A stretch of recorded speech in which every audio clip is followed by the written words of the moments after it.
Morning. It's Wednesday the 2nd of March, the day after the car auction. Well, we didn't buy that Nissan Micra. It went way over budget, and unfortunately I couldn't. The batteries ran out on the flip camera. These flip cameras just absolutely eat your batteries. Just put Duracells in here and they just suck the juice out of them like I don't know what. But anyway, so we're going to have to, if there's anyone out there who's got a flip camera who's can recommend some decent batteries or decent rechargeable batteries, please feel free to make a comment on that one.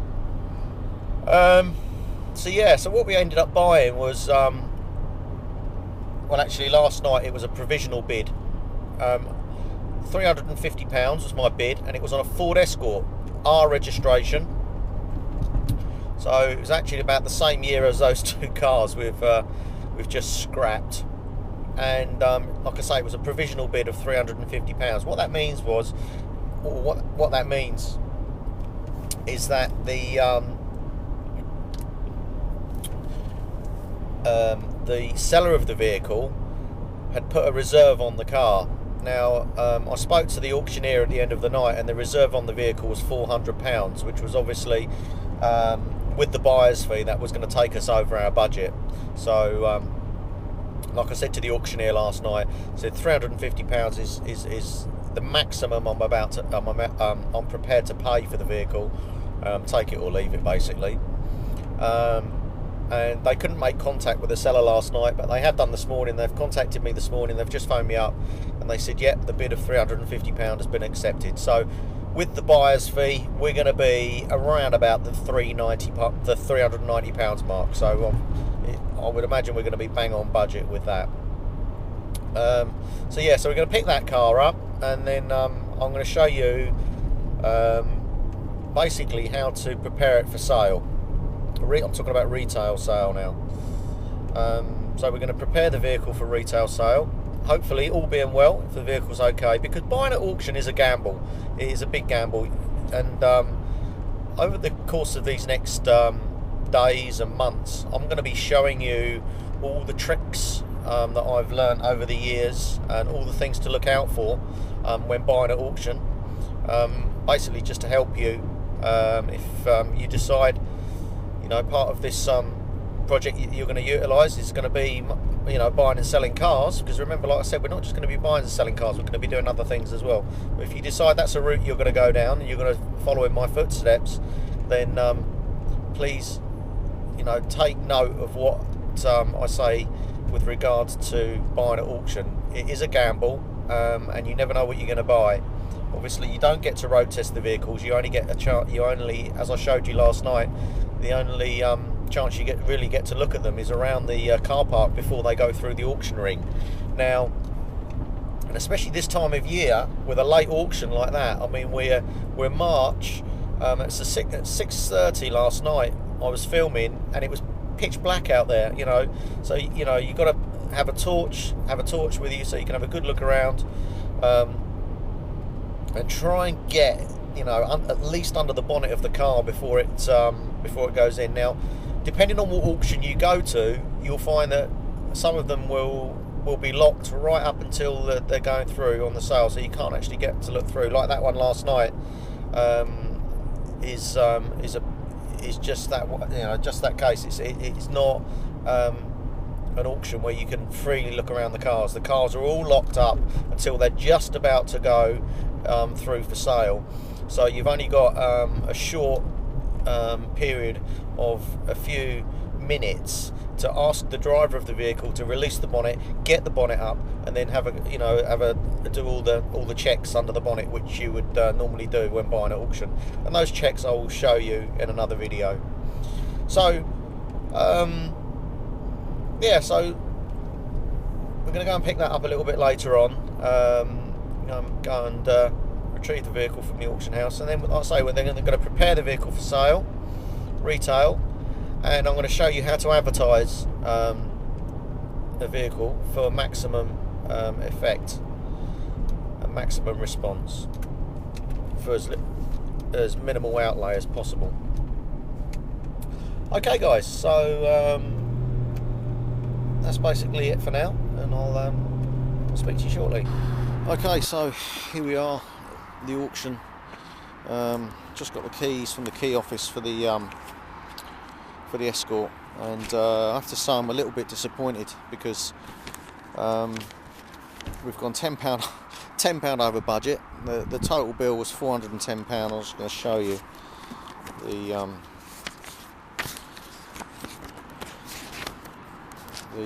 bill. You'll see that. Ford Escort, look, LX,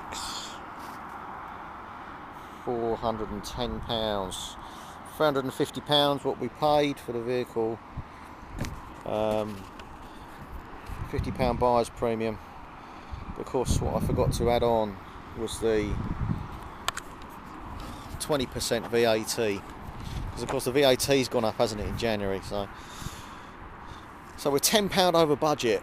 Actually no, we're not, we're £14 over budget, so there you go, never mind, could be worse. But the problems don't stop there, they do not stop there, because in addition to going over budget, I've just got the logbook, and this is something again which happens at auction. You don't get told this when the car's going through the auction, otherwise a lot of people wouldn't buy, and the auctioneer doesn't have a legal obligation to actually tell you this. But basically, I'm just going to show you on the logbook, if you can see that the taxation class is disabled, which isn't a major problem, because we're going to be reselling the car. I'm just going to have to resell it without any tax on the car. But when it comes to obviously taxing the vehicle, it means that the new owner is going to have to go to the DVLA head office and obviously get the vehicle paperwork sorted out. Right, okay, so just up at the car now, so I'm just going to have a quick look. So here we are, we're in the daylight. Are you ready for this? Okay, so that's what we bought. 1.6 LX. It's showing 8,230 miles, but what that actually means is that's what the speedometer is showing. And on these old Fords, they do go round, so the car's done 108,230 miles. Petrol. It's not very good, a bit scabby on the wing there. It's got a fog light missing on the front, broken fog light. For first impressions, I'd say that this car's actually been stood up for a little while. I mean, it's reasonably straight and tidy all round, as I saw last night. But what's the next big question is does it start? Does it unlock, even, for that matter? We can't even get in the car, so this isn't looking good. This is not looking good at all. Okay, we got the key, and we can't even get in it. Only through the passenger door. Man. Right. Okay. So I'm now I've climbed through the passenger door. Okay. The car absolutely stinks. It stinks like an old ashtray.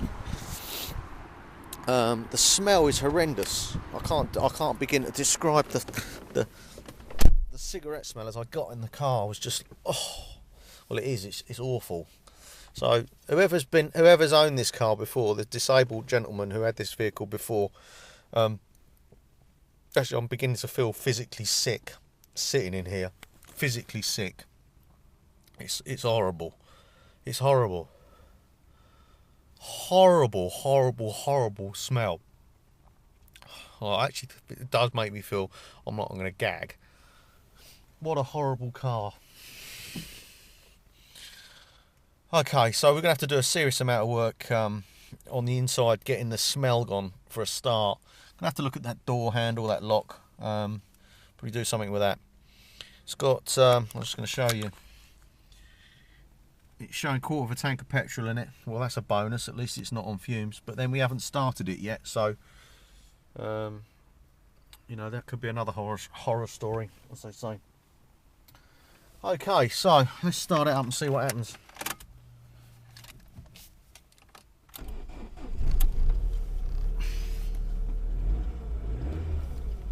Well, it starts and it revs, and the engine doesn't sound that bad.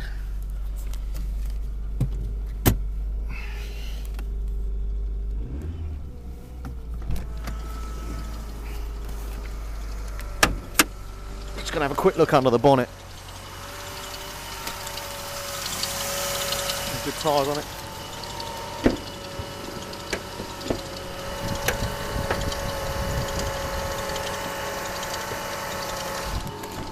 Okay, so I can't actually get the bonnet up on it either. I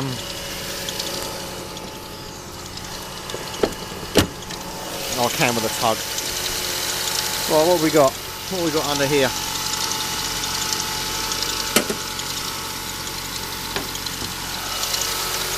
Well, it's had what I call a quick spiv over. And what I mean by a quick spiv over is that someone has just quickly gone under here with a pressure washer and steamed over the top of the engine. The engine was absolutely filthy because there's telltale signs under here that the engine was very, very dirty. So it's obviously been cleaned up just for the auction. It's a recent steam clean because it is actually, you can see it's still wet on the top of the battery cover there. This is what I mean, this dirt here, you can see all this telltale dirt left in the crevices where they haven't cleaned it that well. Okay, so engine's running, just going to take this off. And what we're looking for here is we're looking for like total black oil. We do not want to see, what we do not want to see is yellow oil.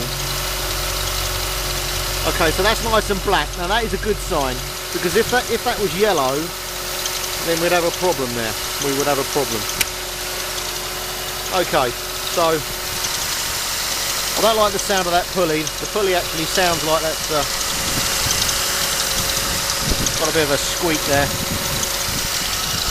Check the water level. No, it's got water in it, and it looks like it's got some antifreeze. So, and it's a good colour antifreeze. It's green. It's got the.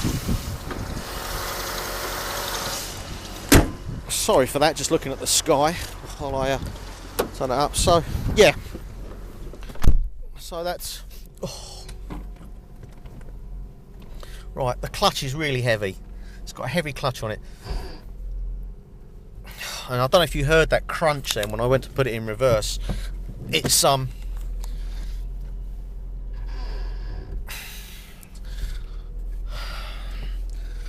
this car is a total crock of crap. We've done badly. We've done really badly.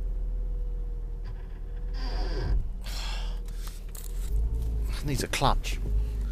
Needs a clutch in it, or gearbox or something. Okay, let's turn around.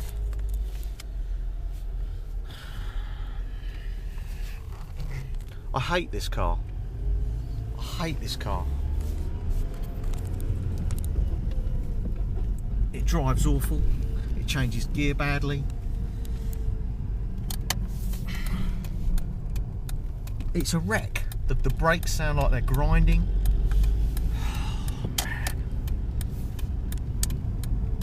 What are we going to do with this? What are we going to do with this car? It doesn't even drive well. It drives awful.